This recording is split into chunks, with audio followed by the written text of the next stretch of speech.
حدیث میں آتا ہے رسول اللہ صلی اللہ علیہ وسلم نے ارشاد فرمایا کہ جب جنتی جنت میں چلے جائیں گے اور اہل جہنم جہنم کی آگ میں چلے جائیں گے، اللہ ہم سب کو بچائے، تو جو جنتیوں کے جو ریلیٹیوز ہوں گے، چاہے وہ رشتہ داری کا تعلق ہو، دوستی یاری کا تعلق ہو، ان جنتیوں کو اپنے وہ جو دوست احباب ہیں نا، جب وہ دیکھیں گے کہ جنت میں وہ مارکیٹ سے کیا ہیں، شارٹ ہیں، دنیا میں تو ملا، پہلے تو ان کو اپنی فکر ہوگی کہ ہم کسی طرح جنت میں چلے جائیں۔ شروع میں تو حالت یہ ہوگی یوم یفر المرء من اخیہ و امہ و ابیہ و صاحبتہ و بنیہ، وہ دن جس دن انسان اپنے باپ سے دور بھاگے گا، اپنی ماں سے دور بھاگے گا۔ یہاں بڑی خدمت کیا کرتا تھا، بڑے احسانات کرتا تھا، لیکن وہاں کہے گا میرے پاس ایسا نہ ہو مجھ سے کوئی نیکی مانگنے آ جائیے، بخشش کی درخواست کرنے آ جائے کہ بیٹا مجھے بھی بخشوا لے اللہ کے ہاں، تو دعا کر تیرے بڑے اچھے اعمال تھے، نہ بھاگے گا، بھائی یہ گلے نہ پڑ جائیں میرے، اللہ کہے گا تو خود ہی تیرے لیے مشکل ہو رہی ہے، تو ایک اور بوجھ ہمارے ہم جو ہے نا، ایک اور بوجھ تو ڈال رہا ہے اپنے اوپر، ایک اور بوجھ لے رہا ہے۔ تو ابتدا میں تو حالت جب تک فیصلہ نہیں ہوگا نا کون جنتی کون جہنمی، تو قرآن کے الفاظ ہیں اپنے باپ سے دور بھاگو گے، اپنی ماں سے دور بھاگو گے، وصاحبتہ وبنیہ، اپنے ساتھ رہنے والی سے بھی دور بھاگو گے۔ اللہ نے یہ نہیں کہا بیوی سے دور بھاگو گے، بیوی کے لیے زوجہ کا لفظ استعمال ہوتا ہے، یہ اصطلاح استعمال نہیں کی۔ دیکھو ابا کو اللہ نے ابا کہا، اماں کو اللہ نے اماں کہا، تو بیوی کو بیوی کہنا چاہیے نا۔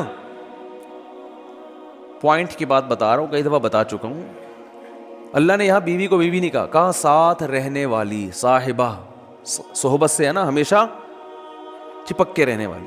اللہ نے فرمایا جس کے ساتھ ہمیشہ رہا کرتے تھے اس سے بھی آج دور بھاگو گے۔ بولو گے بھائی مفتی صاحب کا بیان دنیا کے لیے تھا، بیگم یہاں میرے قریب نہ، ٹھیک ہے نا، یہاں نہ، اللہ کا واسطہ بخش دے یہاں پہ۔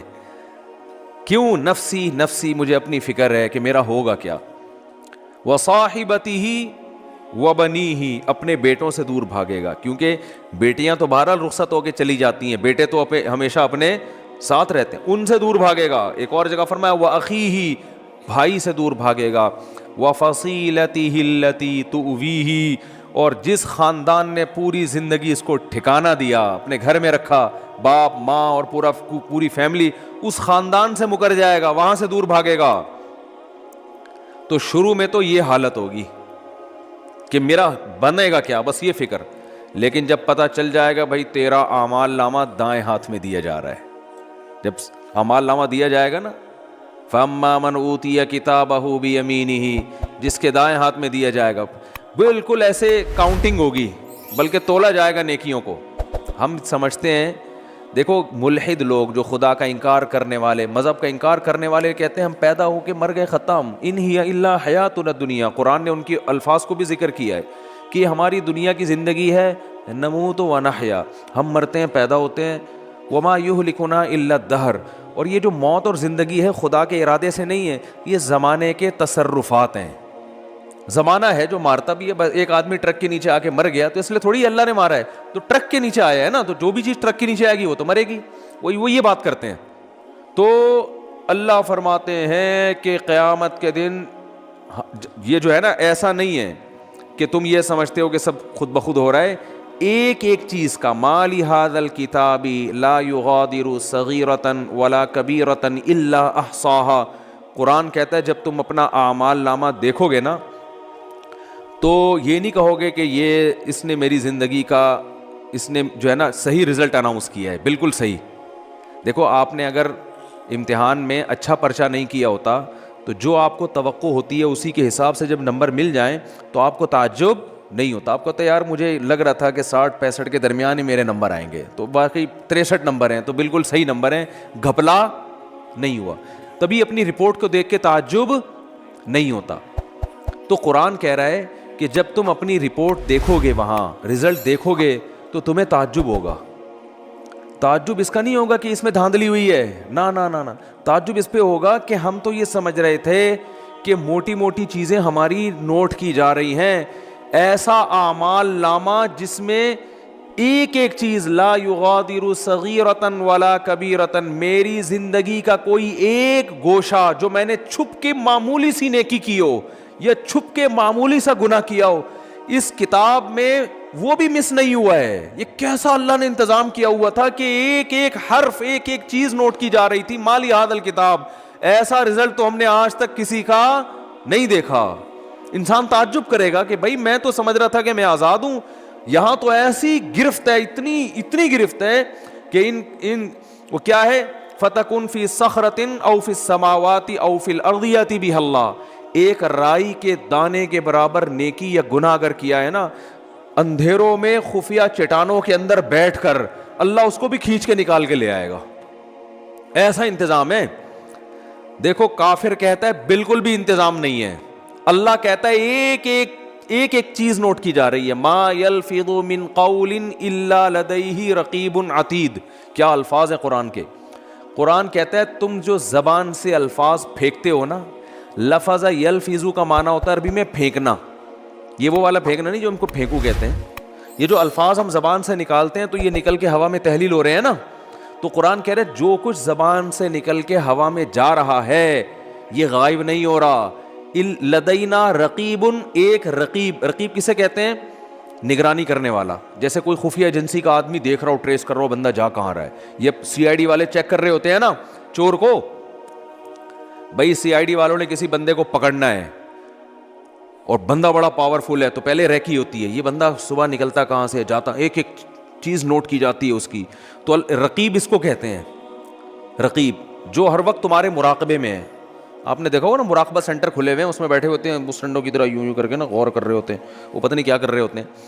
تو اسی طرح بیٹھا ہوا ہے فرشتہ. اللہ فرماتے ہیں رقیب عتید کا معنی بڑا ڈھیٹ ہے. وہ کیا ہے؟ وہ ڈھیٹ, چھوڑے گا نہیں, وہ چھوڑے گا نہیں. وہ ایسا ہے کہ بس وہ سرکش ٹائپ کا ہے, وہ نہیں سنتا کسی کی. تو ایک لفظ بھی ایسا نہیں ہے جو تمہاری زبان سے نکلے اور اسے کیچ کرنے کے لیے اللہ نے فرشتہ متعین نہ کیا. وہ بھی ہمارے ساتھ پیدا ہوتے ہی پھلترو کی طرح چپک گیا ہے ہمارے ساتھ, وہ نظر نہیں آ رہا ہمیں. کیونکہ سائنسدان کہتے ہیں نظر نہیں آ رہا تو ہے ہی نہیں. تو بھائی اس کائنات میں آپ کو مادی چیزوں پر ریسرچ کر سکتے ہو, جو مادی کے علاوہ چیزیں وہ سائنس کے دائرے میں آتی نہیں ہیں. اللہ نے فرشتوں کو روشنی سے بنایا ہے, نور سے بنایا ہے. روشنی تھوڑی ٹریس ہو سکتی ہے. اگر روشنی سے کی ماہیت کو چینج کر دیا جائے, اسے کچھ بنا دیا جائے, پھر تھوڑی پتہ چلے گا انسان کو. تو وہ روشنی نور کے بنے ہوئے فرشتے ہیں. اللہ فرماتے ہیں ایسے ڈھیٹ اور ایسے رقیب ہیں کہ تمہاری زبان سے ایک حرف بھی نہیں نکلتا جس کو وہ محفوظ نہ کر رہے ہوں. وہ سیو ہو رہا ہے سب کچھ. تو قرآن میں کہتا ہے قیامت کے دن انسان کہے گا مالی ھذا الکتاب. یہاں تک قرآن نے کہا یعلم خائنۃ الاعین, آنکھوں کی خیانت بھی کیا ہو رہی ہے؟ نوٹ. خیانت کسے کہتے ہیں؟ یعنی معمولی سی آپ آنکھ گھماتے ہو نا, جو اللہ نے امانت دی ہے آپ کو, اس امانت میں ذرا سی خیانت. گلی سے انٹی کی انٹری ہوئی, انٹی نے جانا ادھر ہے, آپ باتیں کر رہے ہو مفتی صاحب سے, اور مفتی صاحب سنا, ایک دم آپ کو خیال ہوا انٹی گزری ہیں. ایک دفعہ تو دیکھنا بنتا ہی ہے. مفتی صاحب کہہ رہے ہیں بھائی شادی کرو, اپنی بیگم کو دیکھو, صبح شام دیکھو بیٹھ کے. نہیں جی. تو آپ نے کہا یار ہم کون سا کوئی معاذ اللہ زنا کرتے ہیں, ہم کون سا کوئی برائی کرتے ہیں, ہم تو بس ایک دفعہ دیکھنے میں کیا جا رہا ہے. ایسے باتوں میں گھما گھما کے نا یوں کر کے ایک دفعہ گھما لیا. لوگ کرتے ہیں نا اس طریقے سے. یار اپنا بھی ضمیر مطمئن رہتا ہے اس طرح سے دیکھنے میں نا, اپنے آپ کو بھی لوگ مطمئن کر رہے ہوتے ہیں کہ ہم کو برے تھوڑی, ہم تو وہ اصل میں اچانک ایک شور سا ہوا تھا, ہم نے کہا چلو دیکھ لیں. حالانکہ پتہ ہے ایسے بھی میں نیک لوگوں کو جانتا ہوں, نوجوانوں کو, ینگ ہیں بالکل, ان کو پتہ چل جائے نا گلی سے کسی انٹی کی انٹری ہو رہی ہے, اندازہ ہو جائے, بس ان کی گردن جھک جاتی ہے. آپ کسی کا باپ بھی ان کی گردن نہیں اٹھوا سکتے. ان کو ان کی بلا سے, بھائی وہ کہہ رہے ہیں وہ اللہ نے اس کو ہمارے لیے بنایا ہی نہیں ہے. جب بنایا ہی نہیں ہے تو ایک چیز ہمارے لیے ہے ہی نہیں نا. تو جب ہے ہی نہیں تو آپ کیا کرنا ہے, اس کو دیکھ کے حسرت کے علاوہ کچھ بھی حاصل نہیں ہوگا. جو اللہ نے آپ کے لیے بنائی ہے وہ آپ کے گھر میں بیٹھی ہوئی ہے, تو جو نہیں بنائی ہے اس کو دیکھ رہے ہو آپ. تو یہ بد نظری ہے بھی, حماقت بھی ہے, یاد رکھو, اس لیے کہ اس میں دل کے جلنے کے علاوہ کچھ بھی حاصل نہیں ہوتا. اب مثال کے طور پر انٹی اگر بدصورت تھی, وہ آپ نے دیکھ لی, گناہ لازم آ گیا بلا وجہ کا. دیکھ کے ہی آپ بولو گے یار میں سمجھ رہا تھا دیکھنا چاہیے, تو غلط ہو. گناہ اللہ نے بولو لکھ لیا کہ جب تجھے پتا تھا انٹی ہے, تیرے دیکھنے کی چیز نہیں ہے, تیرے دیکھنے کی جو ہے تیرے گھر میں بیٹھی ہوئی ہے, بس اسی کو دیکھ جا کے. تو نظر کیوں نہیں جھکائی تم نے؟ گناہ لکھ لیا گیا. اور اگر دیکھ کے آپ کو اچھی لگی تو یہ تھوڑی کہ جو چیز آپ کو اچھی لگ رہی ہے آپ اس کے پیچھے پیچھے چلے جاؤ گھر تک, ملے گی تھوڑی, ایسے تھوڑی ملتی ہیں کس لوگوں کو انٹیاں, تو ملتی نہیں ہے, کچھ بھی نہیں ہوتا سوائے دل میں کیا پیدا ہوگی, ایک جلن, اور اپنی والی سے کے بارے میں ناشکری پیدا ہو جائے گی کہ یار یہ والی مل جاتی, وہ جو بیٹھی ہوئی ہے نا پھلترو کی طرح, جس کو مفتی صاحب نے کہا چپک گئی, واقعی پھلترو کی طرح ہی چپکی ہوئی ہے وہ, اس کو کسی طرح دائیں بائیں ہو جائے, وہ مر جائے, اللہ کرے, اس طرح ہوتا ہے. تو اللہ نے کیا فرمایا, یعلم خائنۃ الاعین, آنکھوں کی خیانت کو بھی وہ جانتا ہے, نوٹ کر رہا ہے. تو آپ نے ذرا سا نظر ہٹائے نا انٹی کو دیکھنے کے لیے, تو بس اللہ نے کیا کر لیا, فرشتوں کا اس کو نوٹ کر لو, یہ لکھو, یہ اس کا حساب بولو دینا پڑے گا کہ یہ آنکھیں اللہ نے دی تھیں, ان کو غلط استعمال کیوں کیا. ہاں اگر توبہ کر لیا آپ نے, اس لیے کہہ رہا ہوں کتنے لوگ پتہ نہیں کتنی انٹیاں دیکھ کے آئے ہوئے ہوں گے, اللہ معاف فرمائے صحیح ہے نا. اب آپ کو یار وہ تو لکھ لیا, تو توبہ کا دروازہ بھی کھلا ہوا ہے. جیسے برائی لکھی جاتی ہے نیکی بھی لکھی جاتی ہے. آپ نے بیٹھے بیٹھے ارادہ کر لیا, یہیں بیٹھے بیٹھے اللہ اب ہو گیا, آئندہ نہیں کروں گا, جتنا پچھلا ہوا معاف کر دے, یہیں بیٹھے ہوئے آپ کے دل کے ان خیالات کو نوٹ کیا جا رہا ہے. تو میں وہ حدیث کمپلیٹ کر کے بس بیان ختم کرتا ہوں. تو رسول اللہ صلی اللہ علیہ وسلم نے ارشاد فرمایا کہ جب قیامت کے دن جنتی جنت میں اور اہل جہنم جہنم میں چلے جائیں گے, اس سے پہلے تو نفسا نفسی کا عالم ہوگا نا, بس میں کسی طرح چلا جاؤں. جب چلے گئے نا جنت میں تو اب سکون مل گیا, دائیں ہاتھ میں اعمال نامہ سرٹیفکیٹ آ گیا, تو فوراً اپنے رشتہ داروں کی طرف بھاگے گا جن کو تھوڑی دیر پہلے کہہ رہا تھا میرے قریب مت آؤ. تو اللہ فرماتے ہیں جیسے ہی اعمال نامہ دائیں ہاتھ میں آئے گا, ہا امقرؤ کتابیا, ارے ابا کہاں ہیں, اماں کہاں ہیں, بیوی کہاں ہیں, بچے کہاں ہیں, میرا اعمال نامہ پڑھو, میرا اعمال نامہ دیکھو. دکھائے گا سب کو لا لا کے, انی ظننت انی ملاق حسابیا, مجھے یقین تھا کہ ایک دن میرا اعمال نامہ مجھے ملنے والا ہے, اسی یقین کی بیس پر تو میں عمل کرتا تھا, آج دیکھو اللہ نے میرا اعمال مجھے دکھا دیے. فہو فی عیشۃ راضیہ, اللہ فرماتے ہیں ایسی زندگی میں ہوگا کہ زندگی اس سے خوش ہوگی. یہ بھی قرآن کی عجیب بلاغت ہے. بھائی ہونا تو یہ چاہیے ایسی زندگی ہم اس کو دیں گے کہ یہ اپنی زندگی سے خوش ہوگا, لیکن قرآن کہہ رہے یہ نہیں, ایسی زندگی ہم اس کو دیں گے کہ زندگی اس سے خوش ہوگی. یہ بلاغت ہے, مبالغہ ہے. جیسے کہتے ہیں نا فلاں کی تو زندگی اس پہ مہربان ہو گئی ہے, لوگ کہتے ہیں نا یار فلاں کی تو تقدیر اس پہ عاشق ہو گئی ہے, جو سوچتا ہے زندگی اس کو وہ دے دیتی ہے. تو اللہ فرماتے ہیں ایسی زندگی کہ یہ تو چھوڑ دے کہ وہ زندگی سے خوش ہوگا, نہیں ہوگا, زندگی اس پہ مہربان ہوگی, ایسی پیاری زندگی ملے گی. تو جب یہ ہو جائے گا وہ جنت میں چلے جائیں گے, تو جنت میں شروع میں تو اپنا ہی حساب کتاب ہو رہے ہیں, اور یہ انار کے باغات اور یہ سیب کے باغات اور یہ نہریں اور یہ انہی میں. تھوڑے دن کے بعد اس کو خیال آئے گا یار وہ ہمارے ساتھ انڈا موڑے پہ چائے پیا کرتا تھا ایک بندہ, وسیم نام تھا اس کا, آج کل مارکیٹ میں شارٹ ہے, وہ کہاں گئے. پھر آہستہ آہستہ نا اپنے ریلیٹو یاد آئیں گے, فل ان دا بلینکس تو کر دیا کرو. وہاں جا کے بھی جنت میں بول رہے ہوں گے کیا بولنا تھا ہم نے آگے ٹھیک ہے. تو وہاں پھر آہستہ آہستہ بندہ بولے گا سب سے پہلے بیگم کہاں ہے بھائی. اگر مرد جنت میں گیا بیگم جہنم میں, تو وہاں گئے یار ہو سکتا ہے بولے یار چلو ٹھیک ہے, یہ بھی ممکن ہے وہ کھمبا بجانے والا نہ ہو جائے نا, یہ کیفیت نہ ہو. تو وہ جائے گا بولے گا بھائی بیگم کہاں ہیں, بچے کہاں ہیں, باپ کہاں ہیں, بھائی کہاں ہیں, رشتہ دار کہاں ہیں, فلاں آدمی کہاں ہے, فلاں کہاں ہے. تو آہستہ آہستہ جتنا قریبی رشتہ ہوگا نا, جس سے جتنا تعلق ہوگا وہ یاد آنا شروع ہوں گے, اور وہ ادھر سزا کھا رہے ہوں گے جہنم. تو نبی صلی اللہ علیہ وسلم نے فرمایا یہ جنتی اللہ سے اپنے رشتہ داروں کے اور ریلیٹیوز کے بارے میں لڑیں گے. ظاہر ہے اللہ سے تو لڑنا بھی حرام ہے, اور اللہ سے لڑنا کسی کے بس میں نہیں ہے. یہ بلاغت ہے.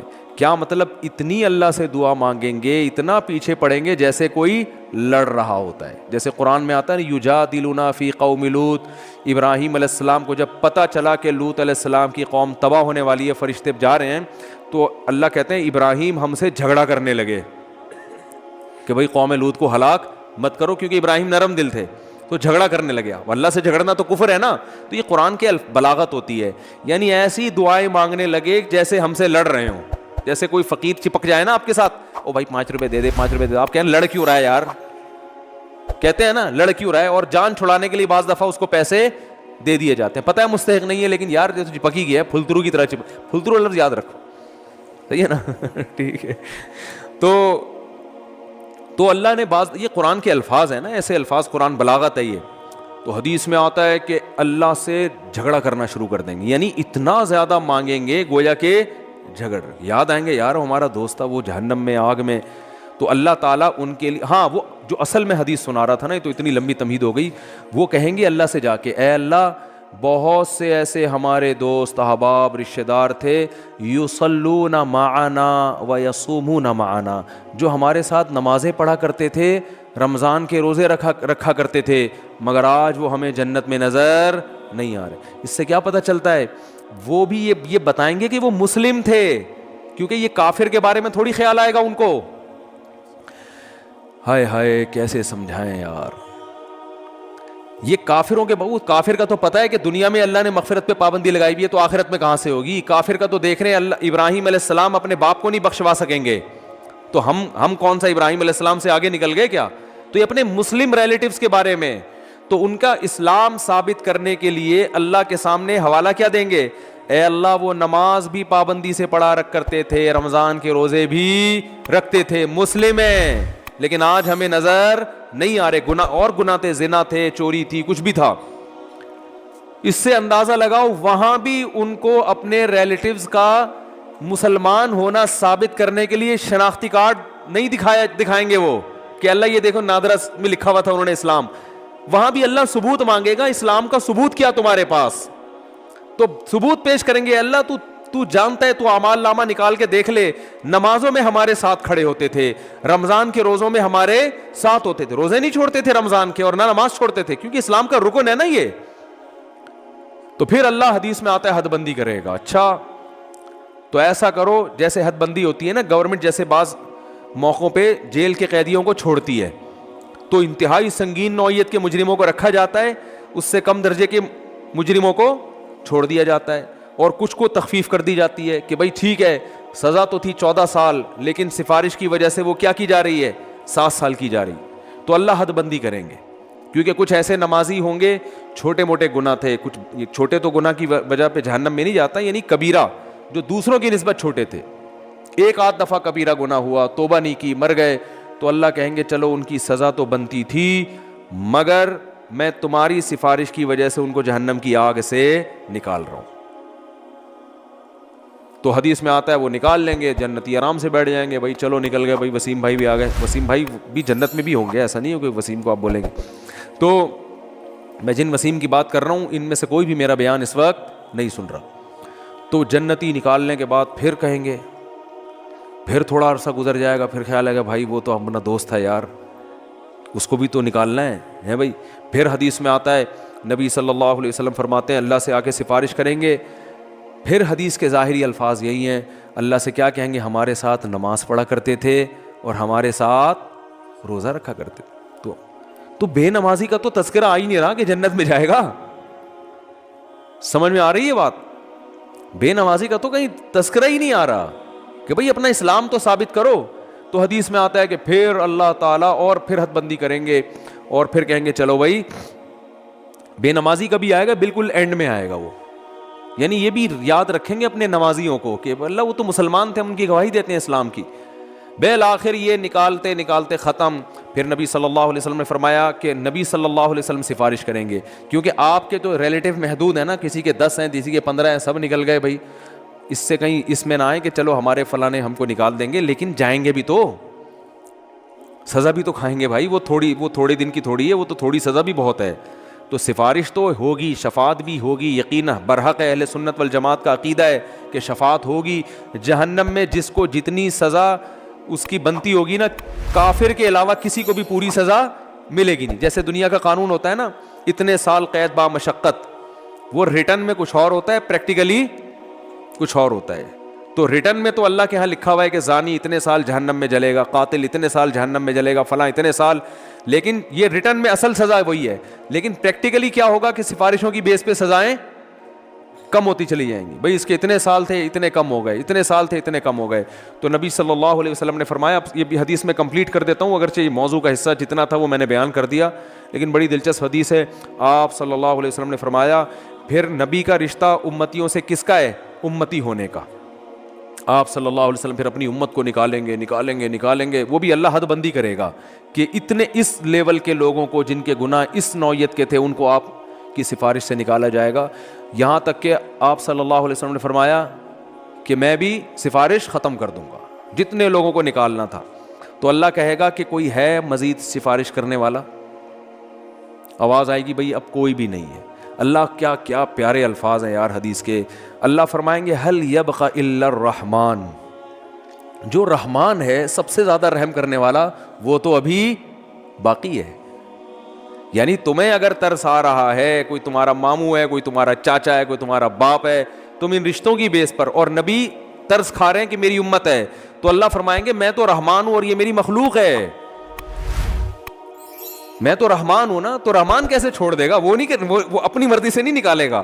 تو نبی صلی اللہ علیہ وسلم نے فرمایا کہ اللہ تعالیٰ اعلان کریں گے کہ جس نے آدم سے لے کے آخری انسان جو قیامت تک آئے گا نا, کوئی بھی ایسا انسان جس نے کبھی کوئی نیکی نہ کی ہو, کچھ بھی اس کے اعمال میں خیر, صرف میری توحید پر ایمان رکھتا تھا, وہ صرف میری مانتا تھا میرا کوئی خدا ہے اور کیا ہے اکیلا, بس اتنا اقرار کیا اس زبان سے, صرف دل میں مانتا تو فرعون بھی تھا, فرعون بھی مانتا تھا کہ ایک خدا ہے, زبان سے اقرار کیا, اور پوری زندگی میں ایک دفعہ من کان فی قلبہ مثقال حبۃ من خردل من ایمان, ایمان کا ایک معمولی سا رائے کی دانے کے برابر ذرہ بھی ہو, اور اس ذرے کی وجہ سے کبھی زندگی میں خیر نہ کی ہو, ساری زندگی اس کی بدعمالیوں سے بھری ہوئی ہے لیکن ایک نیکی ہے, تو اس کو بھی نکال کے لے آؤ. تو حدیث میں آتا ہے اتنے خلقت نکلے گی نا, بڑے بڑے دنیا میں بدماش پیدا ہوئے ہیں بھائی, ساری زندگی قتل و غارت میں گزری, ساری زندگی برائیوں میں گزری. ہاں, اور یہ بھی آتا ہے حدیث میں کہ یہ اللہ اس وقت کریں گے یہ کام, ایک تو اللہ کہیں گے هل يبقى الا الرحمن, کہ رحمان باقی ہے. دوسرا اس وقت کہ جو کافر ہے نا وہ اہل ایمان کو تانا دے گا کہ یار ہم بھی برے تھے تم بھی برے, صحیح ہے نا, ہم غیر مسلم تھے اور تم اپنے آپ کو کیا کہتے تھے, تم ایک خدا کو مانتے تھے, تو تمہارے ایمان نے تمہیں کوئی فائدہ نہیں پہنچایا. ہمیں تم دنیا میں کہتے تھے اسلام قبول کرو, ایمان لے کر آؤ, تو بھائی انجام تو تمہارا بھی وہی ہے جو ہمارا ہے.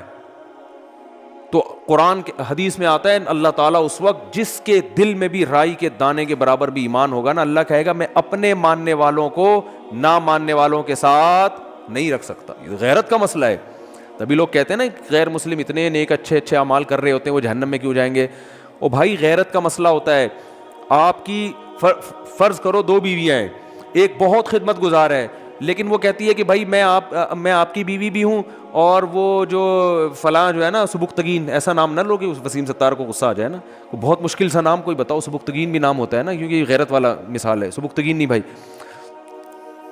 کچھ بھی بتا لو یار ہیں, ابے کوئی ایسا مشکل سا نام بتاؤ دنیا میں کسی کا ہوتا ہی نہیں ہے. ABCD صحیح ہے نا.